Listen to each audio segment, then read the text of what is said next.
story. So again, dear friends, so these stories are interviews with Shluchim Chassidim and Yisrael. One of them is an interview with Yossi Galitsky. Yossi Galitsky is a Montreal boy, of course, as you all know. His father, Rabbi Galitsky, was the much beloved fundraiser of the yeshiva, part of the 9 Bochrim that the Frierdiker Rebbe sent to Canada and founded the Bavitcher and the yeshiva and so on. And the father I'm talking, Rabbi Galitsky, is a legendary figure in his lifetime. Those had the privilege to have met him, and his enthusiasm, his joy. A Polish Bocher, one of the Bochen that learned in Latvotsk and became a Lubavitcher Chassid, and has many children, including Chaim Spiegelman's wife, Pizza, that brings it home to you. She's the daughter of Rabbi Galitsky Sr. This is a story that he says, Yossi Galitsky, Yosef Shmuel Galitsky. It's a beautiful description, and listen, friends. He says, in my childhood, we used to come together with the whole family every year to the Rebbe for Yud Shvat. Yud Shvat was the big pilgrimage, traditionally, that Montreal Chassidim would come to the Rebbe in celebration of the Nesius, Stalkas of the Frierdiker Rebbe, the Nesius of the Rebbe. In those days, so he's talking he's talking here the early 60s. This is the early 60s. It may even be a little older than me, very early 60s. So he used to go by train. The whole Anash of Montreal would go by train.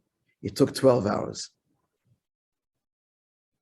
Rabbi Greenglass would fabreng with the Bachrim. He was a little kid, but he would fabreng with the Bachrim, and they would dance, and they would go from one cabin, it's called a cabin, yeah?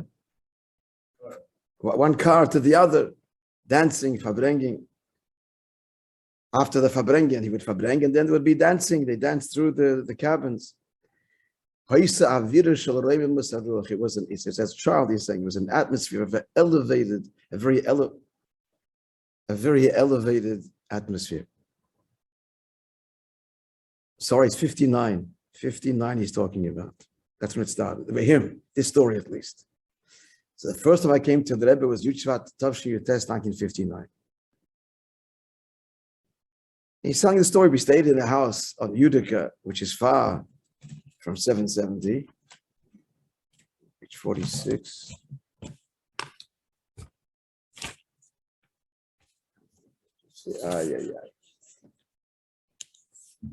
And,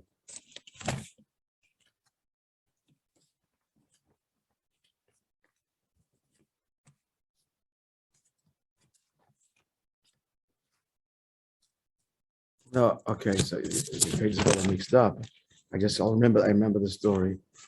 I could find it would be nice. That's 46. Anyway, so it went into Yechidus, the whole family, it's a large family. Chaim, how many kids are the Kinderhara? If Menachem was born already, how many are they? There's 3 boys. Eisenbach, Shem Tov, Berger, and Spiegelman. 7 kids. Or maybe 7. And more, Rifkin, 8. 8 kids. So there's a mixture of boys and girls, and they're all little kids here. They're all children. So when they go into Yechidus, so Rabbi Galitsky gives us his zettel. And on the zettel, there are all the names. They have looked at the zettel and looks up at him, and he says, why isn't his name on it? And he points to Yossi Galitsky. For some reason, it's the youngest one. I didn't put it. It's a fact. He put his name. He said, my father was so shocked he couldn't answer. And also the Rebbe's, Rebbe's presence. Rabbi asked again, what is his name? He says, my father couldn't answer. He was tongue-tied.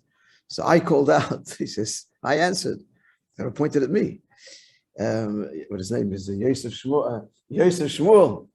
The Rabbi smiled, and I think he wrote. Yeah, he said he wrote. He remembers it was an orange pencil, a small orange pencil. I wrote his name, Yosef Shmuel. So he's afterwards. His father told him many years later. He says, the Pell over here. There's a lot of kids. I don't know if he was the youngest either. And that first of all, they would notice immediately that there's one missing, and then point to which one. This one, why is his name not on the tzedel? Okay, friends, have a wonderful day.